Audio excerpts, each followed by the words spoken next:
जय माता जी students, welcome to our YouTube channel Dhyan commerce, the key of success. जय माता जी dear students, welcome to online lecture of Dhyan commerce. आज हम बीकॉम सेमेस्टर 4 के अंदर टैक्सेशन सब्जेक्ट में नया टॉपिक स्टार्ट करने जा रहे हैं जिसका नाम है कैपिटल गेन। अब कैपिटल गेन क्या होता है बच्चों, कि जब कभी भी हम बिजनेस के अंदर हमारी कैपिटल असेट्स जो है वो सेल करते हैं और वो टाइम पे हमें जो प्रॉफिट होता है उसे हम कहते हैं कैपिटल गेन। अब टैक्सेशन के लिए कैपिटल गेन हमें पढ़ना क्यों है, तो हमें जो भी प्रॉफिट होगा तो उसके ऊपर हमें टैक्स तो पे करना पड़ेगा। तो वो टैक्सेशन सिस्टम समझने के लिए हमें ये टॉपिक समझना जरूरी है। तो चलिए आज का लेक्चर हम स्टार्ट करते हैं। सबसे पहले हम देखेंगे मीनिंग ऑफ कैपिटल असेट्स, कि कैपिटल असेट्स क्या होता है। Capital assets means any kind of property held by assessee whether or not connected with his business and profession. इसका मीनिंग होता है कि कोई भी असेसी के पास जो भी प्रॉपर्टी है वो वेदर और नॉट कनेक्टेड, मतलब बिजनेस और प्रोफेशन के साथ कनेक्टेड हो या ना हो, उसे हम कहेंगे कैपिटल असेट्स। मतलब जो लॉन्ग टर्म है या फिर शॉर्ट टर्म है, इन शॉर्ट बिजनेस के नाम की कोई भी प्रॉपर्टी हो उसे हम कहेंगे कैपिटल असेट्स। आगे, the definition states very clearly that capital assets include all kind of property. देखो यहाँ पे प्रॉपर्टी वर्ड आ गया है। अब कौन सी प्रॉपर्टीज, मूवेबल और इमूवेबल, मतलब जो एक जगह से दूसरी जगह पर जा सके या ना जा सके। फिर टेंजिबल और इनटेंजिबल, जिसको हम देख सकते हैं या फिर जिसको हम नहीं देख सकते।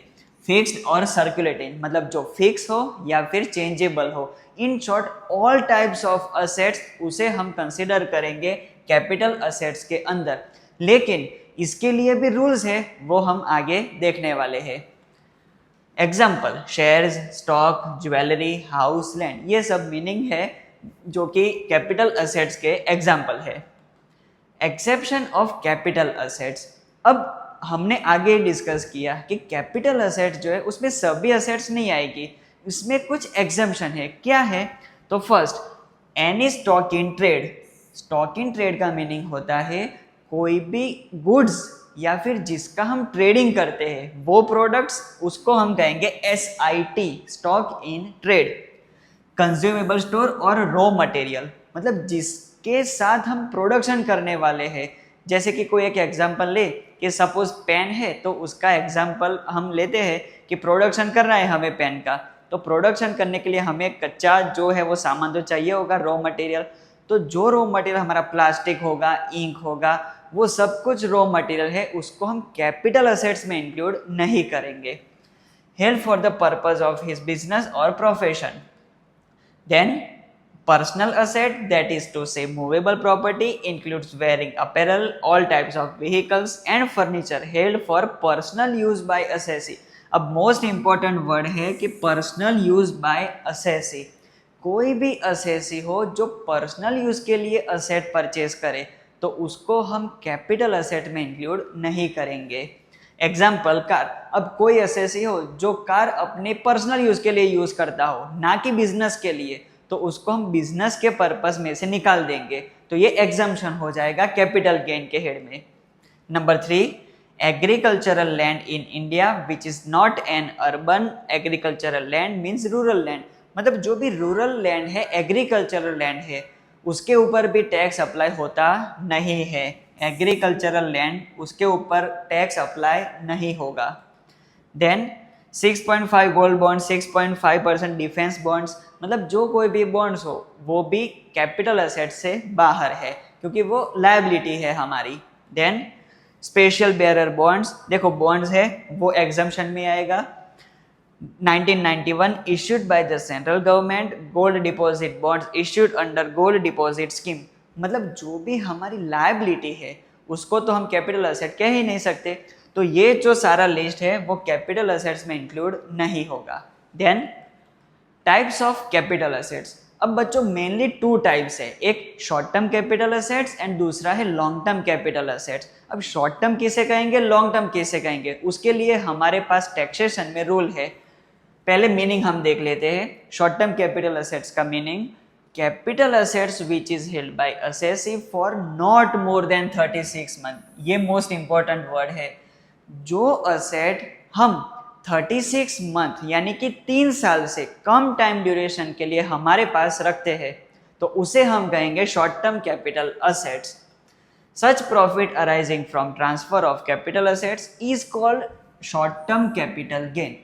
अब शॉर्ट टर्म कैपिटल असेट्स हमारी जो भी है उसको हम सेल करेंगे और जो प्रॉफिट होगा उसको कौन सा प्रॉफिट कहेंगे, short term capital gain. Number B, long term capital assets. A capital asset which is held by assessee for more than 36 month, यहाँ पे कौन सा वर्ड इंपॉर्टेंट है, more than 36 month, यानी कि कोई भी असेट हम 3 साल से ज्यादा टाइम ड्यूरेशन के लिए हमारे पास रखते हैं, उसका यूज करते हैं, तो वो कौन सी असेट होगी, long term capital asset. Such profit arising from transfer of capital assets is called long term capital gain। अब जो लॉन्ग टर्म कैपिटल असेट हमारी जो बन जाती है उसको हम सेल करें और जो प्रॉफिट होगा उसे हम कहेंगे long term capital gain. Exemption, हम इसमें भी जो 3 साल का रोल है उसमें एग्जेम्पशन है। कुछ असेट्स ऐसी है कि जिसके ऊपर 3 साल वाला ये रूल अप्लाई नहीं होगा। In case of equity shares, preference shares, various securities listed in recognised stock exchange, जो भी हमारे स्टॉक्स है, शेयर्स है, वो लिस्टेड हो in India units of UTI and mutual funds will be considered as short term capital assets if they are held for not more than 12 months. इसमें कितने महीने आए, तो 12 मंथ्स।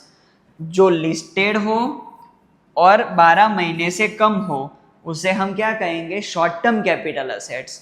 आगे, and for unlisted shares, unlisted है मतलब जो stock exchange में रजिस्टर्ड नहीं हुए हैं, अनलिस्टेड शेयर्स। फिर लैंड एंड बिल्डिंग है, उसके लिए कितने महीने का रूल है, 24 मंथ्स कंसिडर। अब रेगुलर देखो क्या हुआ, 3 साल उससे कम हो तो शॉर्ट टर्म कैपिटल असेट्स, उससे ज्यादा हो तो लॉन्ग टर्म कैपिटल असेट्स। फिर लिस्टेड शेयर्स हो या फिर डिबेंचर्स हो, बॉन्ड्स हो या फिर कोई भी हमारी सिक्योरिटी हो लिस्टेड इन स्टॉक एक्सचेंज, तो उसके लिए कितने महीने का रूल है, 12 मंथ्स। एंड अनलिस्टेड शेयर्स के लिए, अनलिस्टेड मतलब जो स्टॉक एक्सचेंज में रजिस्टर्ड नहीं हुआ है, उसमें कितने महीने का रूल है, 24 मंथ्स। ये सम के लिए मोस्ट इंपॉर्टेंट है। चलो आगे बढ़ते हैं। Meaning of capital gain, any profits gain arising from the transfer or sale of assets is called capital gain।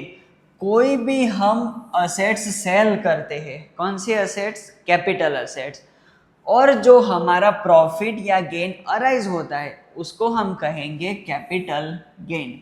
अब ये जो लाइन आने वाली है वो मोस्ट इंपॉर्टेंट है।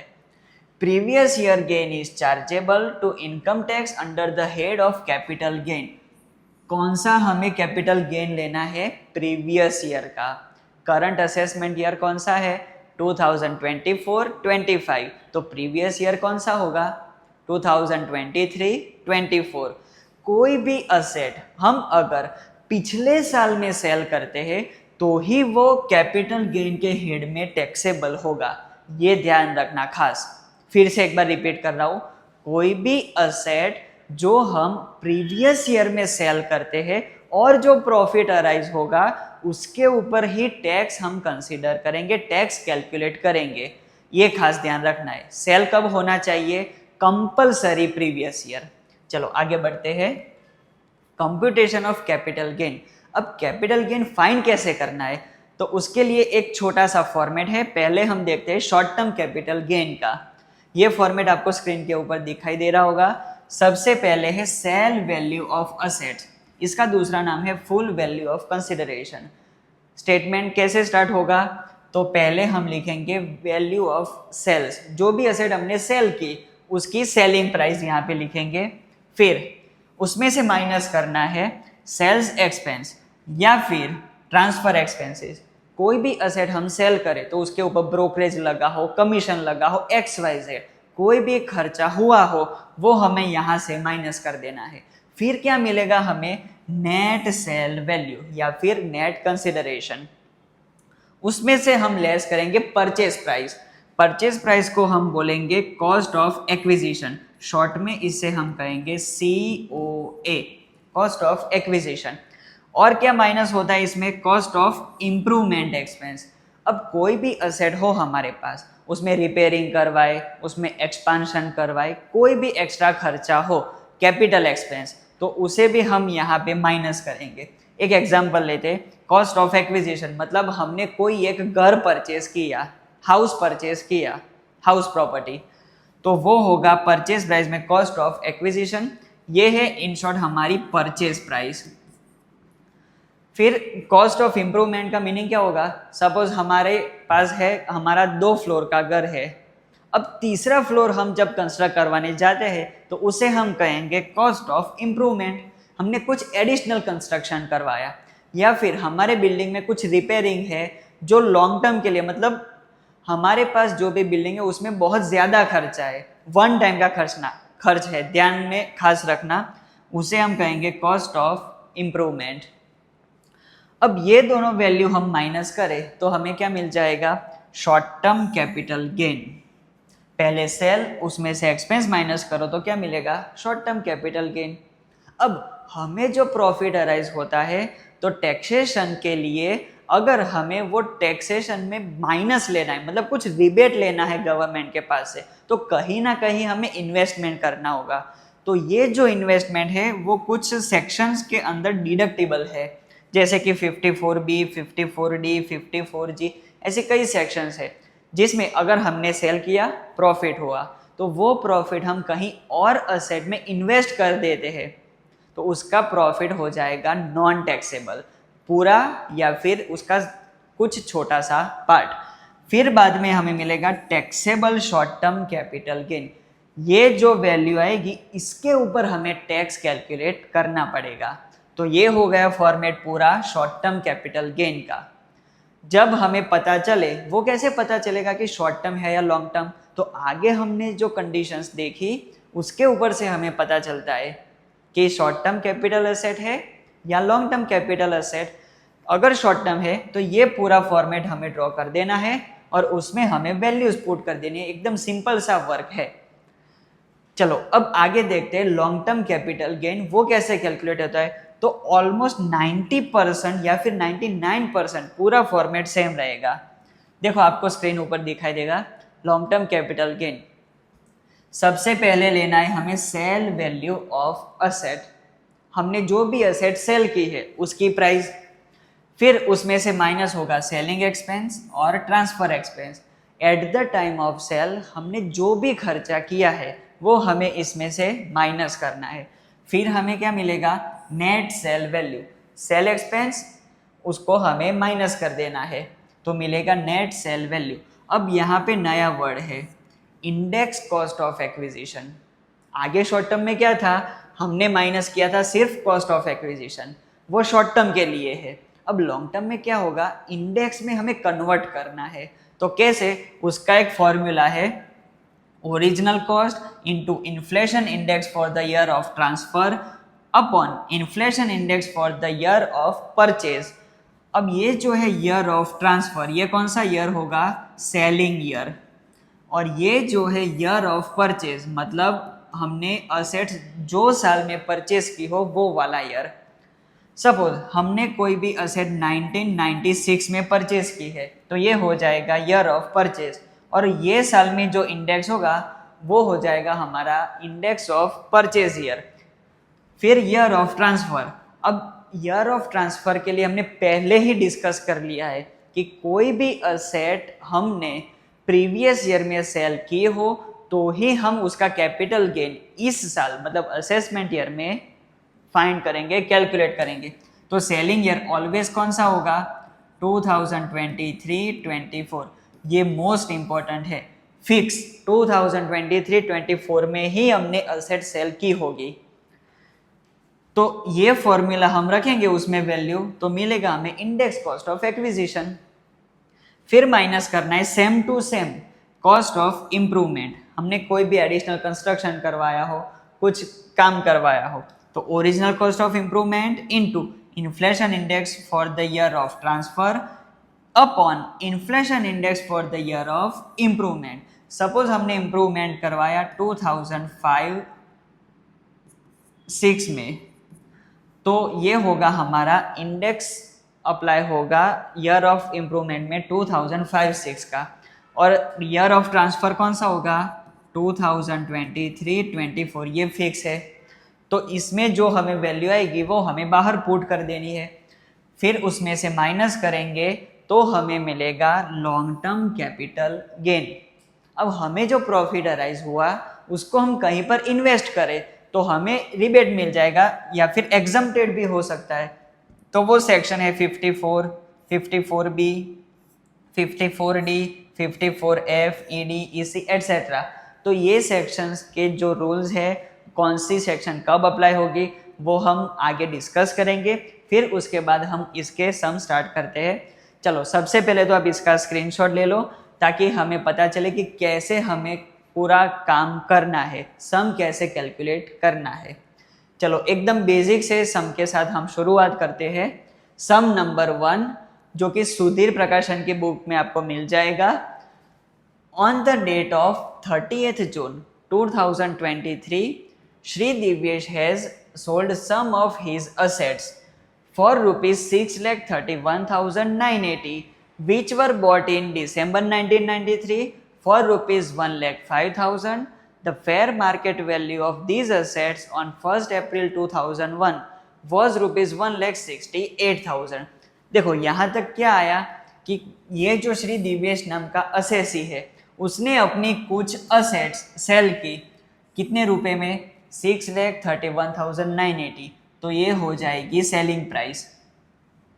विच वर बॉट इन दिसंबर 1993, ये वैल्यू कौन सी होगी purchase price. The fair market value, ये वर्ड नया है, फेयर मार्केट वैल्यू जिसे हम शॉर्ट में कहेंगे FMV। अब फेयर मार्केट वैल्यू कंसेप्ट क्या है बच्चों कि कोई भी असेट अगर हमने 1 अप्रैल 2001 से पहले परचेज की हो तो उसमें जो परचेज प्राइस है और एज ऑन डेट 1 अप्रैल 2001 जो प्राइस है दोनों को हम कंपेयर करेंगे। Purchase price and fair market value कौन सी डेट को 1 अप्रैल 2001, ये हमें खुद से डिसाइड नहीं करना है, ये गवर्नमेंट का रूल है। परचेज प्राइस कितनी है 1,05,000, फेयर मार्केट वैल्यू कितनी है 1,68,000। तो ये दोनों में से जो वैल्यू हायर होगी उसे हम कंसिडर करेंगे, वो हम आगे भी डिस्कस करने वाले हैं। फिलहाल सिर्फ overview. Ascertain the taxability of capital gain arising on sale of assets for the assessment year 2024-25, taking into consideration the following cost inflation index। अब 2001-2 का हमें इंडेक्स दिया है 100, 2023-24 का इंडेक्स दिया है 348।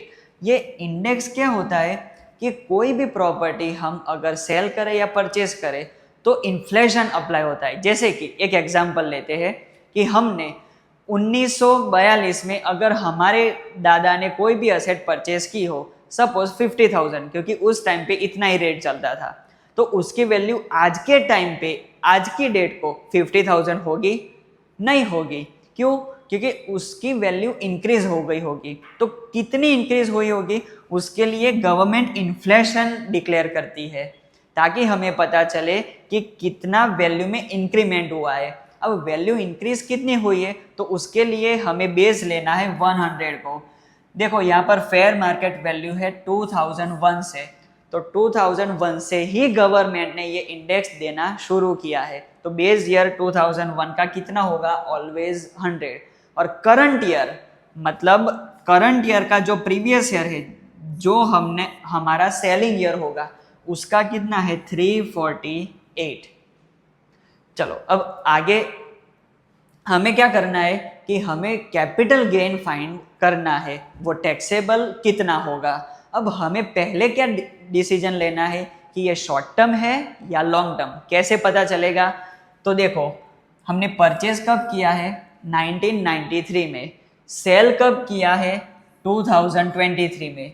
रूल कौन सा अप्लाई होगा 3 साल, 2 साल या 1 साल, तो हमने क्या सेल किया है, other than land and building, मतलब एक्स्ट्रा कोई भी हमने असेट सेल किए तो इसका रूल है मिनिमम 36 मंथ, यानी कि 3 साल से ज्यादा होना चाहिए। तो बहुत सारे साल हो गए और अप्रोक्सीमेटली 20 ईयर्स हो गए, तो ये कंपलसरी मतलब 110% लॉन्ग टर्म कैपिटल असेट बन जाएगी। तो हमें फॉर्मेट ड्रॉ करना है लॉन्ग टर्म कैपिटल गेन का। देखो सबसे पहले हेडिंग देना है हमें, table showing calculation of taxable capital gain for Shri Divyesh. Left hand side पे previous year and right hand side पे असेसमेंट ईयर, ये फिक्स हमें फॉर्मेट ड्रॉ कर देना है।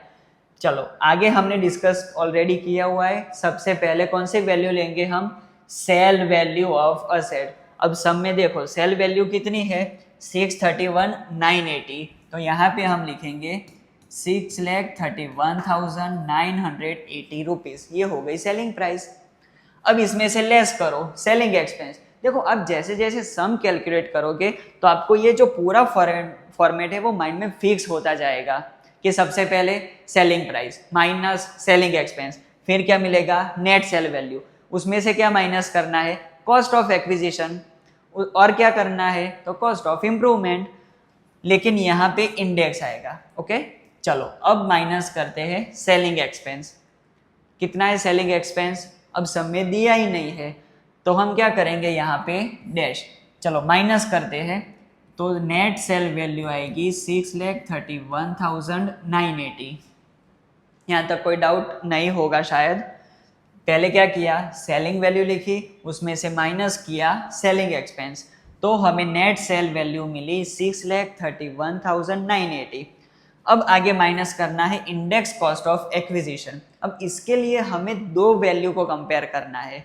सबसे पहली हमारी original purchase price value as on 1993 कितनी है, 1,05,000। वैल्यू एज ऑन 1993 रुपीज 1,05,000 और fair market value as on 1 April 2001। Fair market value हमें दी है 1,68,000 रुपीज, 1,68,000। अब ये दो जो वैल्यू है उसमें से जो हायर वैल्यू हो उसे हमें कंसिडर करना है एज ओरिजिनल कॉस्ट। तो इसमें से हायर कौन सी है, रुपीज 1,68,000, तो ये होगी हमारी ओरिजिनल कॉस्ट 1,68,000। परचेज प्राइस और फेयर मार्केट वैल्यू दोनों को कंपेयर करना है और जो हायर हो whichever higher is considered, इसमें से 1,68,000 हायर है तो उसे हमने ओरिजिनल कॉस्ट में कंसिडर किया, into index of sale year. Sale year का इंडेक्स कितना है 348 upon index of purchase year. अब देखो यहाँ पे परचेज ईयर जो है 1993 उसकी वैल्यू हमने नहीं ली है, फेयर मार्केट वैल्यू कितनी ली है 2001 की 1,68,000, तो यहाँ पे इंडेक्स हम अप्लाई करेंगे 2001 का 100। 2001 की अगर कोई भी वैल्यू आए तो उसमें ऑलवेज जो इंडेक्स होगा वो 100 होगा। चलो इसका हम सिंप्लीफिकेशन करते हैं और जो वैल्यू आएगी उसे हम बाहर रखेंगे। चलो मेरे पास ख्याल से उसमें मैं कैलकुलेट कर रहा हूँ 1,68,000 इंटू 348 अपॉन 100, तो यहाँ पे वैल्यू आएगी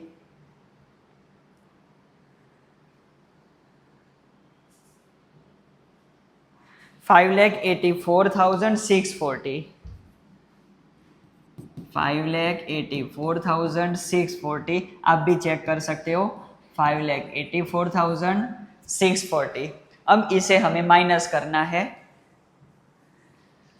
6,31,980 माइनस 5,84,640, तो इसकी वैल्यू आएगी 47,340। ये क्या मिला हमें, लॉन्ग टर्म कैपिटल गेन। अगर हम ये जो प्रॉफिट है उसमें से कुछ इन्वेस्टमेंट करते हैं, कोई ना कोई हम और असेट परचेज करते हैं, तो वो डिडक्टेबल हो जाएगा। ये जो टैक्सेबल कैपिटल गेन होगा उसमें से कुछ हमें रिबेट मिलेगा। लेकिन यहाँ पे देखो सम में आप देख सकते हो कोई भी हमने कुछ इन्वेस्टमेंट किया नहीं है, तो यहाँ पे डिडक्शन कुछ मिलेगा नहीं, तो डैश, तो हमारा टैक्सेबल जो कैपिटल गेन है वो हो जाएगा 47,340। ये हो गया हमारा फाइनल आंसर। चलो फिर से एक बार हम समझ लेते हैं। सेल वैल्यू, उसमें से माइनस किया सेलिंग एक्सपेंस, फिर मिला हमें नेट सेल वैल्यू, उसमें से माइनस किया इंडेक्स कॉस्ट ऑफ एक्विजिशन, जो भी फॉर्मूला में हमने कैलकुलेशन की वो वैल्यू लिखी हमने, net sale value minus index cost of acquisition, फिर हमें मिला लॉन्ग टर्म कैपिटल गेन। और यहाँ पे कुछ इन्वेस्टमेंट नहीं है तो हमने डैश किया, तो हमें मिला taxable long term capital gain. आप पूरा स्क्रीनशॉट ले लीजिए और खुद से भी ट्राई करिए। Please like, subscribe, share and press bell icon for notification. Thank you.